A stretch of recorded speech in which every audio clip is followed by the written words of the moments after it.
You were born with something extraordinary, a unique genius. It's that unmistakable place where your strengths and your passion collide, where impact meets fulfillment. This isn't just a podcast. It's a movement for entrepreneurs who refuse to settle, who believe life is meant to be rich in purpose, alive with meaning, and overflowing with possibility. Here, we pull back the curtain on bold journeys, stories of courage, clarity, unapologetic authenticity. These are the visionaries who are building wealth, creating freedom, and changing the world by fully owning the gifts they were born to share. Because the meaning of life is to find your gifts and the purpose to use them fully. Welcome to the Unique Genius Podcast. I'm your host, Angela Chanowsky. Let's dive in.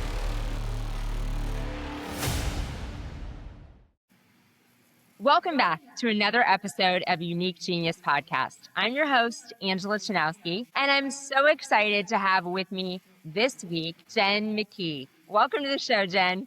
Thank you. I'm super excited to be here. I'm excited to have you. I was just saying before we started the show that I have just been looking forward to this conversation and getting some time with you and to dive in and to get to know you better. Love following you on social media. You do such a good job and are so inspiring everything you put out there. So I'm excited to have some live conversation. Thank you. I appreciate that. I found you from social media, so I guess it works. That's good. Well, before we dive in, why don't you share with the audience just a little bit about you? Awesome. Thank you. I'm Jen McKee. I own Kee Hart Marketing. It is a social media marketing agency that specializes in working with home service providers. So we help home service providers show up on social media consistently so that they can grow their business like Angela and I are doing. That's kind of what I just said. But I started the company in 2018 and started working with home service providers in 2021. And then I really have started building out the agency, and we've seen a lot of growth over the last 18 months or so. That's awesome. So let's talk about your journey that led you there. What made you want to start your own business, and specifically, in social media and marketing? I think a lot of people are looking for autonomy over their time. And it always feels like when you have your own business and you're not answering to someone else's schedule, that gives you a lot more flexibility in what you want to do. And so I worked in restaurants for 17 years. I was a restaurant manager for kind of the end of my career there. I think I went back to waiting tables and bartending at the last 2 years or so, but I started managing restaurants when I was pregnant with my daughter. So literally finished the training at 9 months pregnant and then went on maternity leave and then came back to fulfill my managerial duties. And then I had my son after that. Working in a restaurant is it's especially the one that I worked for was just, it's a lot. It's a long hours. It's being everywhere, doing everything, cooking, washing dishes, managing servers, managing customers, food quality. There's just so much to it. I nursed both of my kids, so I was pumping in the middle of all this. So it was just a lot. And so I also felt like I wasn't in control of my success. So as much as hard as I worked to be proactive and to do things the way that they were supposed to and hit the goals that I had, I also had 3 other managers on the team and then, 50 people that worked for me. And then on top of that, some of our goals are around increase in sales, which we didn't have control over marketing and we didn't have control over traffic to, that they were doing road construction outside of our restaurant or something. So there were a lot of things that were not in my control that I was graded on. And so I remember when I was totally done managing, I had a yearly sit down with my boss at the time. He was on his way out too. Just the way he was talking to me was just so casual, but it was just basically yeah, well, I know you do a great job, but I didn't get a bonus and I didn't really get a pay raise. It was just okay, back again. And I had to constantly prove myself like that other people didn't have to do. It was like other people were like, oh, I want to become a manager. And they're like, okay, cool. And they're like, oh, well, Jen, if you want to do that, actually, why don't you show me how you can motivate people? And like, let's win this contest. So I did it. And then I got promoted. And then it was like, oh, I want to be the GM. And they're like, why don't you be the acting GM? And then we'll find somebody to put in that place. And then when they did, that person didn't know how to use the systems in the computer, and they didn't know how to run things like through the culture that we were taught. And it was just so disheartening that I felt like I was just not, like, they just didn't believe in me. They didn't see what I was capable of. And I was constantly having to jump through hoops and not getting anywhere. And so I'm like, I want to be fully in control of my success and what I'm building here. So that's kind of like why I decided to start my own company, a mixture of all of those things. So when I stepped down from managing and started going back to bartending and waiting tables, I had a friend who owned 2 bars, and he asked me to take over their marketing. So I did. And I realized really quickly that social media was a good place for me to reach their potential customers. So I started planning parties, promoting them on social media, really running like, and this was before TikTok. This was like 2017. So putting a ton on their Instagram stories, just really doing that. So we saw some success from that. And I realized that this was a lot of work for a business owner to do. So I just decided I would start doing social media for people. So I reached out to some people that I knew that owns local businesses and asked them if I could do their social media. That's awesome. So that's the beginning. Well, I love that. And my daughter actually manages a restaurant. And so all that stuff that you're saying totally relate. And she sees me as a business owner and has a lot of those frustrations. Yeah. Lack of control.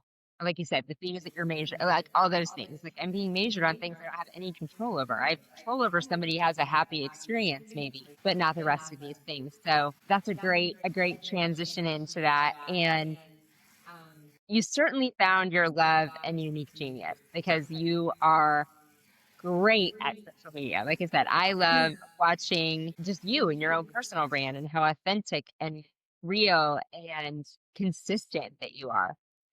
So that's inspiring. And every day it's like when you see people, I was like, oh, I just want to be like that. I just need to be better. But tell me about once you started that a little bit in your journey and how you got into the trades.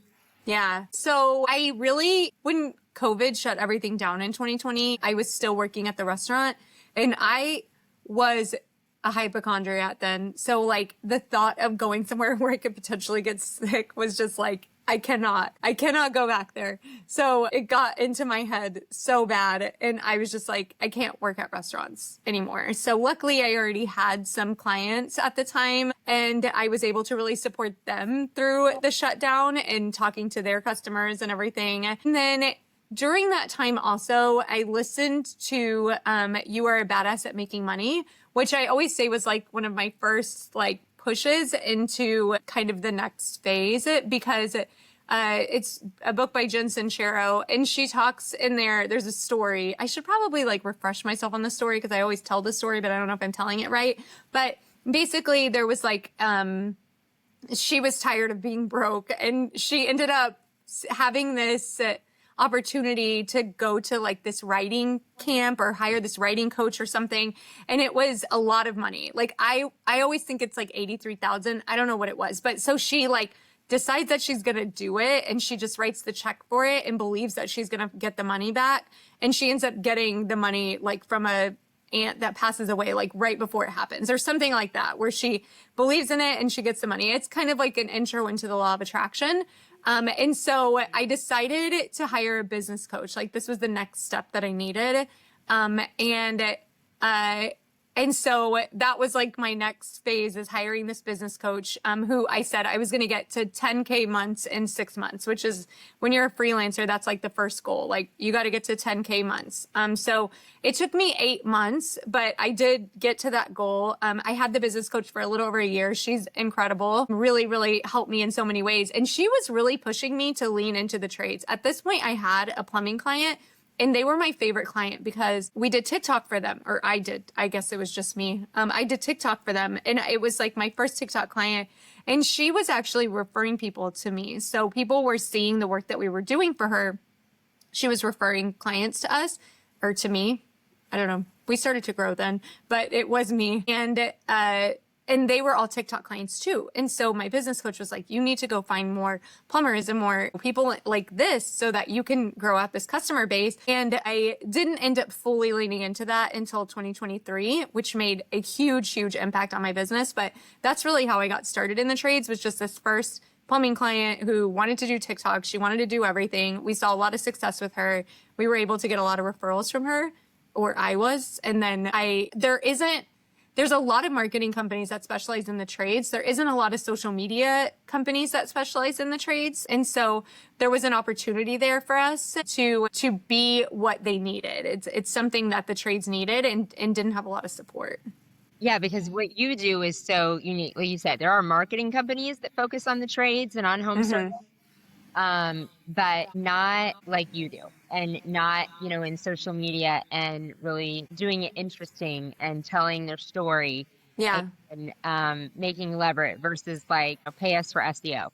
Yeah. A lot of them specialize in a lot of Google things or branding or all kinds of things, but we specialize really in like organic social. Yeah.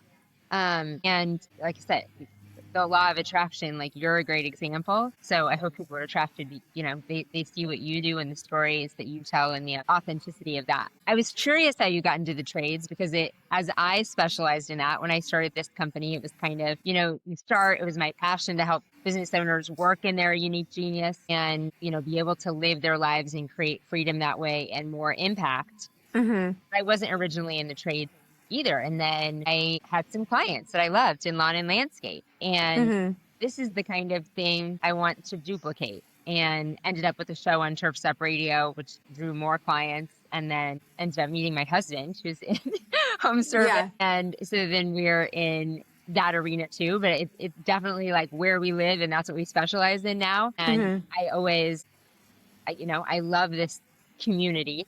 Yeah. But it's always, now that you're here and playing in it and this is where you live, you're like, this is where I was always meant to be. Yeah. But it's interesting how a lot of people got to the track. Yeah. Of trades and. I truly feel so grateful. I feel so lucky to have found such an incredible community to be a part of. Like, I definitely wouldn't want to be anywhere else, but I do feel like it's really special. I'm very, very grateful.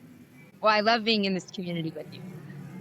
So tell me about, and I love that you said, because it makes me laugh as I talk about all the first years too, and I'm always like, we're talking about the team now, and I was like, who am I kidding? It was me. But yeah. It was just me. It was all me. But talk about the recent now, now that you've been in the trades and your growth now, building your team, and what this chapter of your business and leadership looks like. Yeah. I mean, I kind of want to take just one step back, because you said that about we and me. And one of the things that my business coach had me do, which I do often suggest to people, and I do not do like business coaching or anything like that. I'm super focused on what I'm building, but I always love to talk to people who are starting off. Like, I'm happy to share everything that I've learned. But one of the things this business coach had me do was hire somebody really early. And she told me, and this is, obviously Unique Genius is a great option for that. And what she told me was like, hire somebody for 5 hours a week for $20 an hour. So that's like $100 a week, $400 a month, which even at a very early phase in your business feels like a really affordable move. And it's just that practice of like offloading things that are $10 tasks. So she would have me like write down, time study of like $10, $100, $1,000, $10,000. And at the time she was like, you're not doing any $10,000 tasks right now. But she's like, you're doing $10, $100, $1,000. If you can get the $10 tasks off of your plate and get them to someone else, that just opens up your time. And so that's how I even hired the first person, because I think that's really scary when you're just one person of like, how am I going to hire somebody for 40 hours a week? I I can barely afford my own stuff. So I thought that was really great. So currently we are, I believe, at 17 team members. My team members mostly, I have a mixture of international, of nearshore, and U.S. contractors.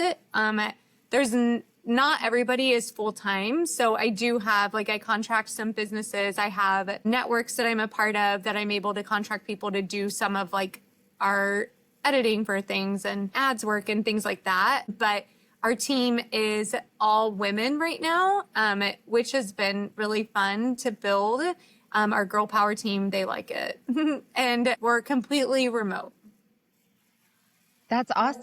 I love the girl power team. Our leadership, so our internal team within Genius is all women as well. And I don't know if I mean, I didn't like to say, oh, I'm going to build an all women team. But once you get to a point and it is that, you're like, well,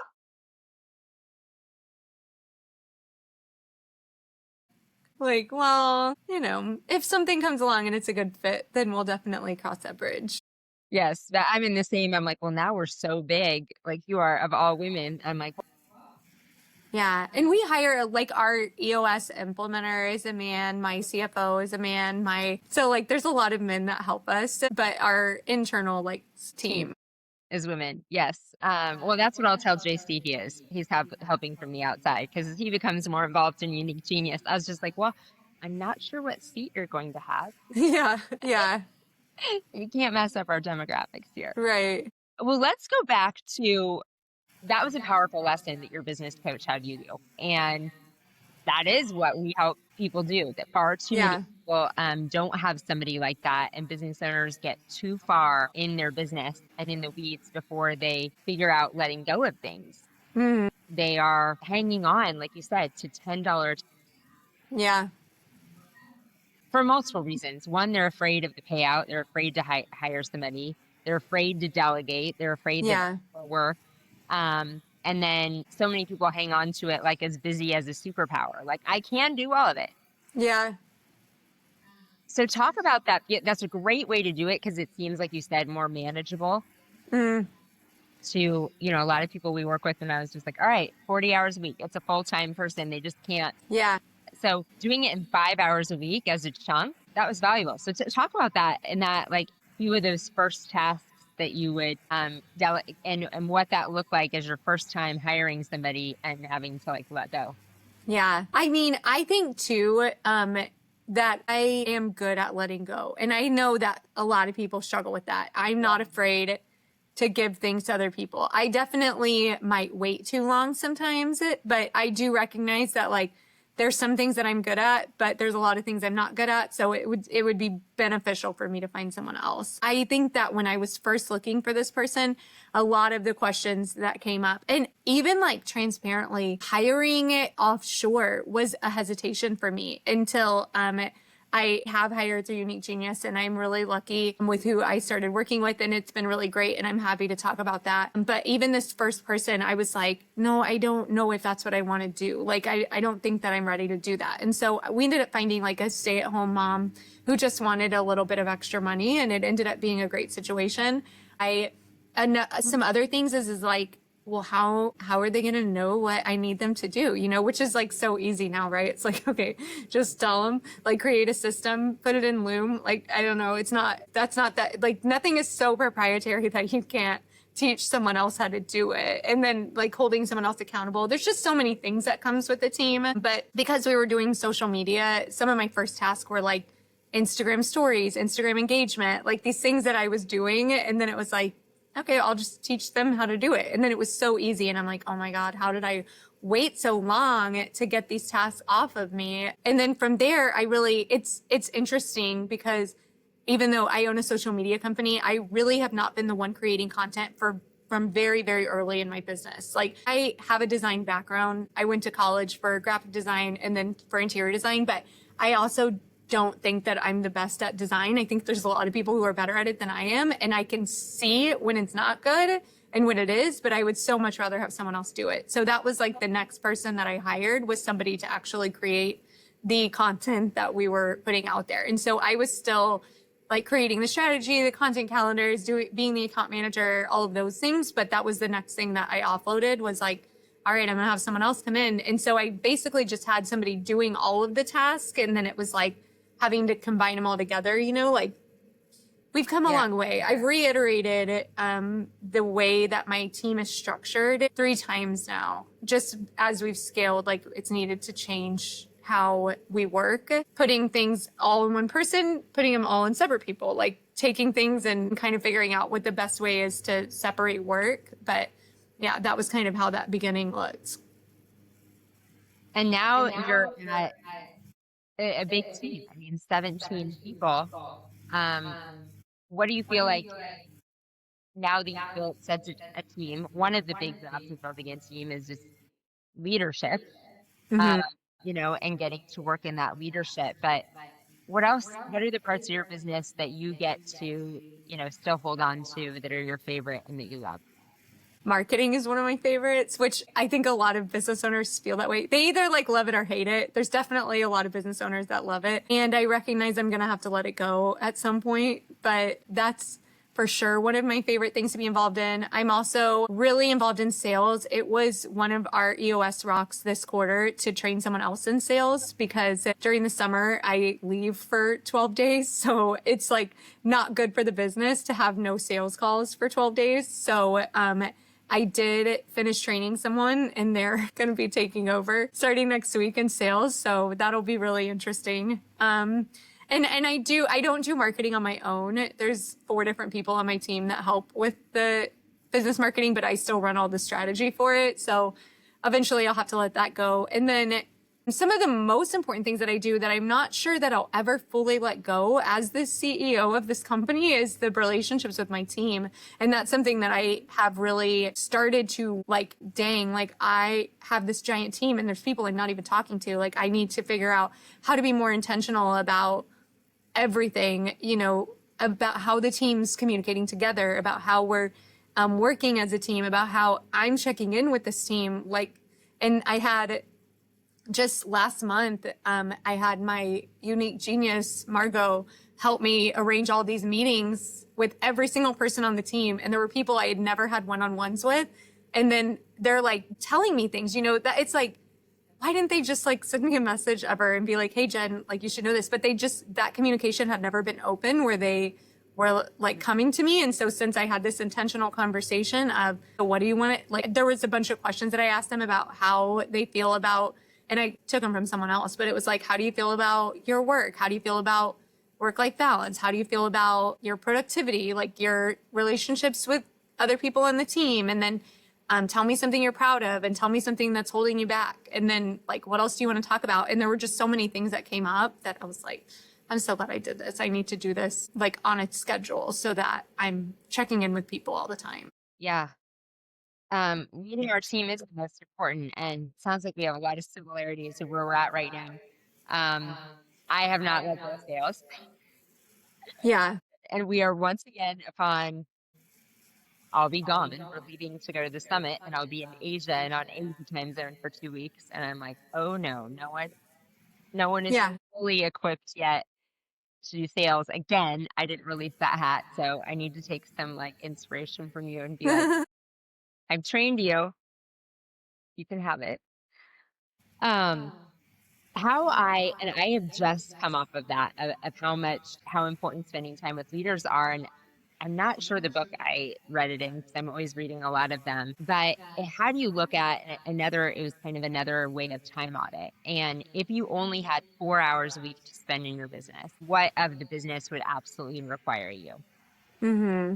And then if you had 8 hours, and it was just eye-opening that if I only had 8 hours a week in the business, I was like, well, then the only thing I would be doing would be leading my leaders, Yeah. spending time with them. If I only had 8 hours, that's how I would have to spend it. Mm-hmm. And making sure they were equipped to do everything else. But then in reality, I was like, how often am I spending 8 hours of my week in meetings with my leaders, developing, Mm-hmm. when we have 40, then we're just like, oh, I'll get it done next. I'll get it done next week. Yeah. So that's been an eye-opening for me is those conversations are most important because you're finding those things out you're equipping them to be a better leader and so that they can take almost everything. Yeah. So. Yeah, for sure. I think that's been the most interesting part of this period, is just like, it looks so different, which I guess, you know, that's the way it goes. It does, though. As you scale to different points, you're just like, I didn't even imagine that it was going to look like this. Like, there's different problems, different challenges, and different wins, rewards, and freedoms as well. Yeah. Well, let's talk a little bit about the world of social media. It's a world that's exciting.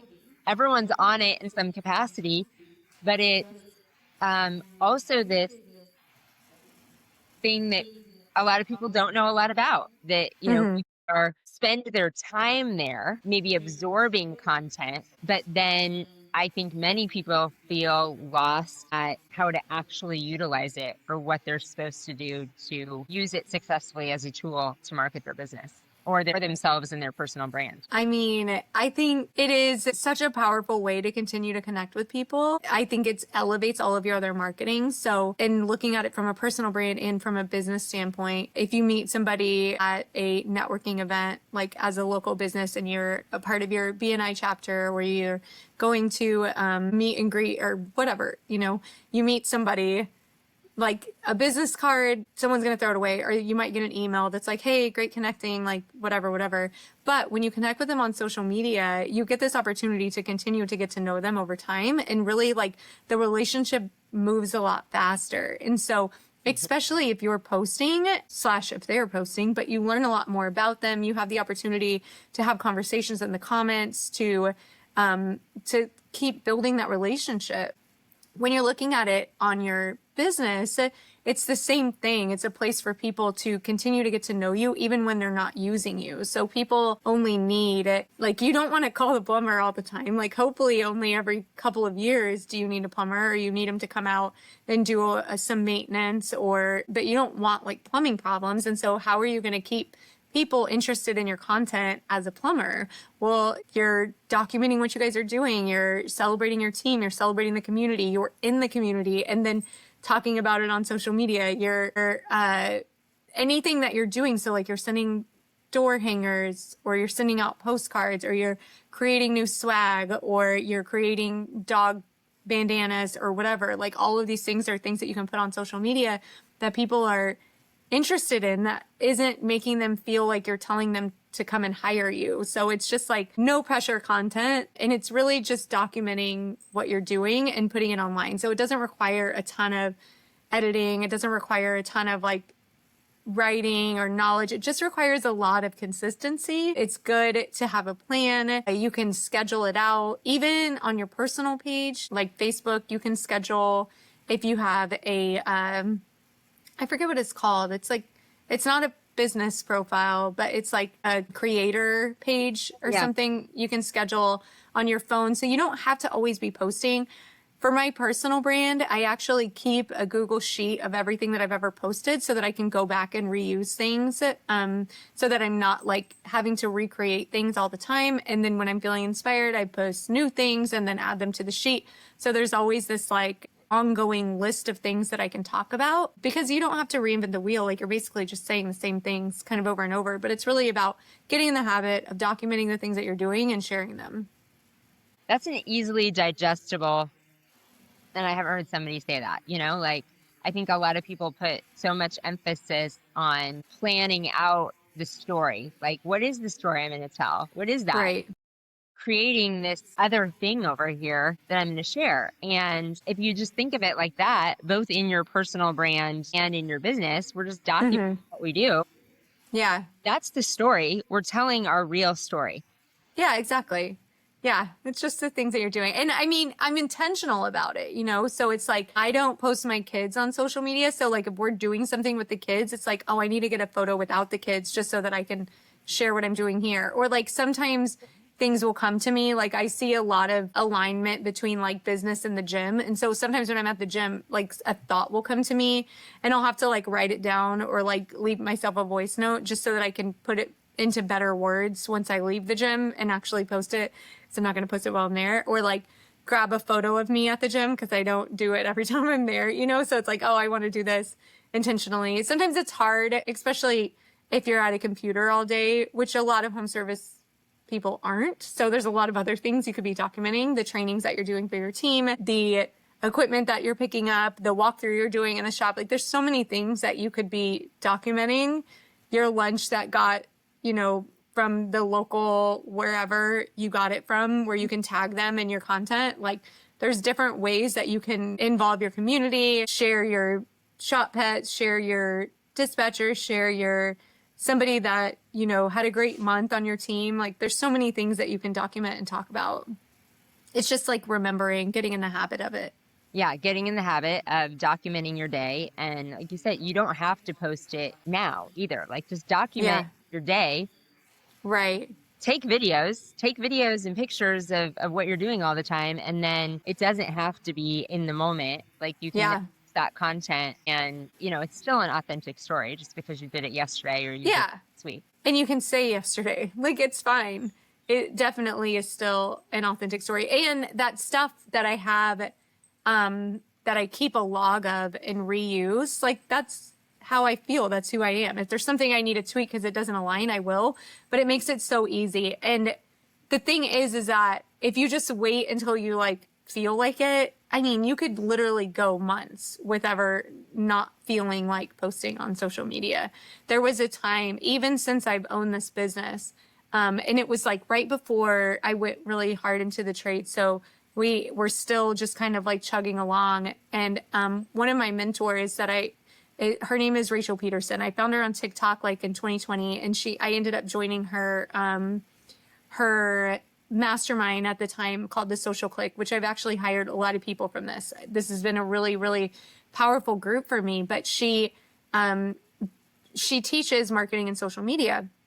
So I went to her event. I joined because I wanted to go to this live event that she was having. And it was like the first time I ever went to an event. And I went there and I met her, and it was really small, you know, maybe like 25 people.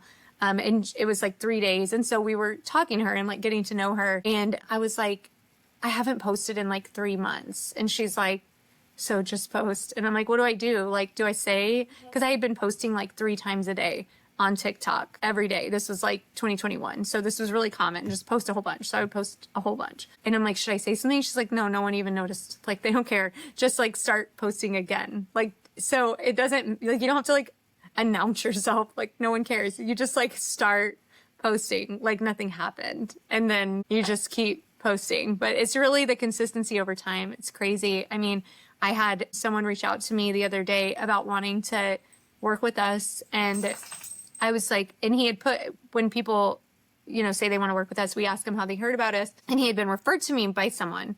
And I was like, you were referred by so-and-so? And he was like, yeah, she told me a long time ago I should reach out to you. So I started following you on social media. And he was like, honestly, the other day you left that comment on her post and it reminded me that I should reach out. But like, that's how powerful social media is. So he's like, gets referred to me. If I wasn't active on social media, I never would have heard from him. But because I'm active on social media, he sees me posting all the time. He sees my comment that I left to someone else and then is like, right, I should reach out to her. And that could be, you know, $10,000, $20,000 just because I'm consistent on posting on social media.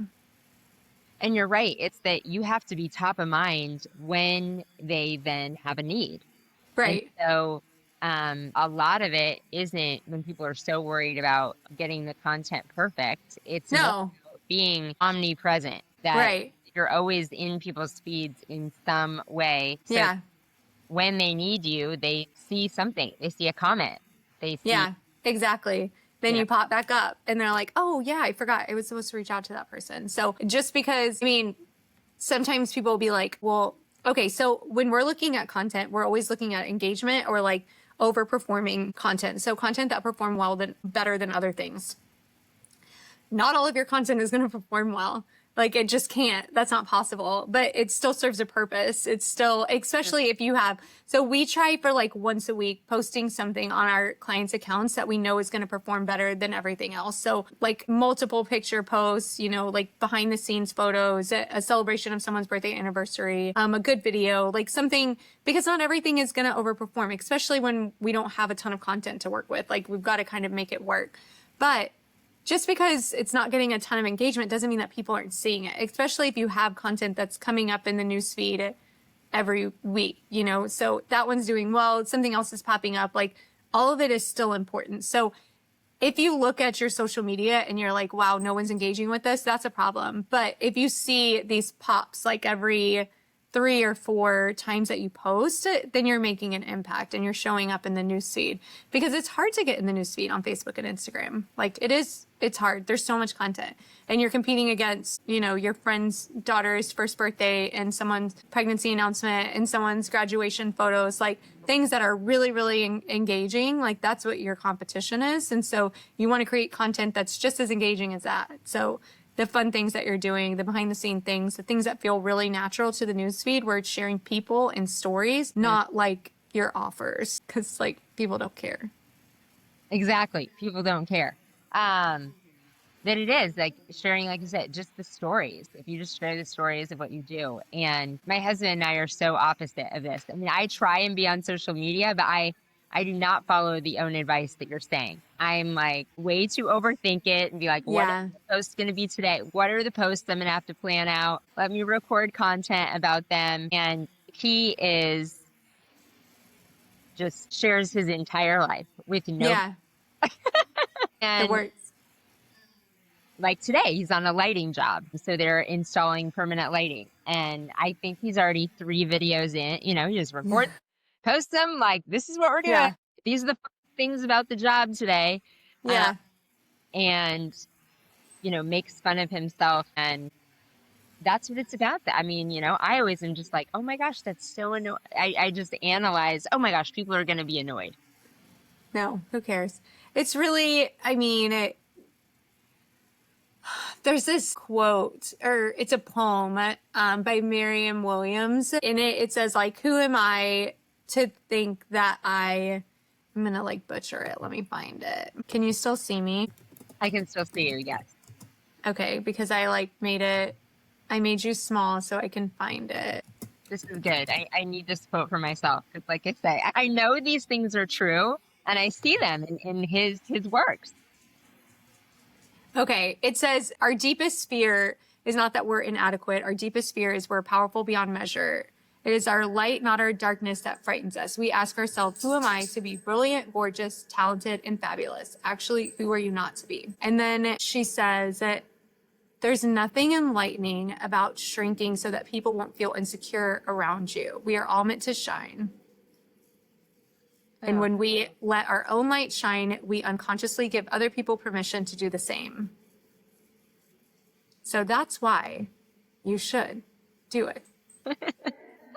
Oh, that's good. That's cool. I'm gonna find that after this and just like post it, or I should have it as my screensaver on my phone. Gets just a constant reminder to take a picture, take a video. One time I was at an event. It was actually like the first big event that I went to at Pantheon. And it was like early in working with the trades. And this girl who now I consider a friend, comes out to me and she's like, oh my gosh, look. And she had taken one of our social media posts and put it on her phone background. And so like something that we had created had inspired her so much she wanted to look at it every day. And like, this is exactly why we put stuff out there, because like, that's the point. The point is for the people who it's for. When people that it's not for, like, it's not for them. It's okay. That's right. They can just keep on scrolling. Yeah, exactly.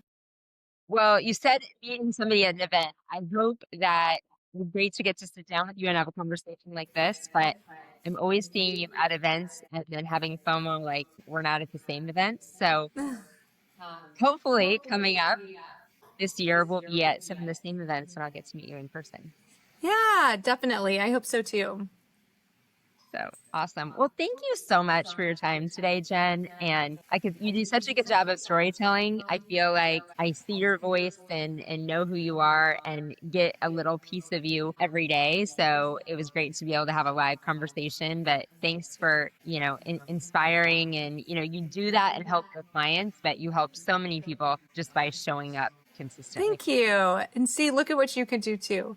That's all it is. It's just showing up. I appreciate it. Well, tell our viewers where they can find you if they want to reach out. Yeah. So as far as like me posting, I post on Facebook the most. So you can follow me on Facebook. I'm Jen McKee, MCKEE. My company also has social media, Kee Hart Marketing, KEEHART. So you can find us on all the platforms. I also have a podcast called the Key to Growth Podcast, which is also KEE, Key to Growth. The podcast was created for contractors looking for marketing ideas. So I bring people on to just share everything that they're doing. So yeah, you can connect with me, Facebook, Instagram, LinkedIn, all the platforms for me, the Kee Hart Marketing and the podcast Key to Growth.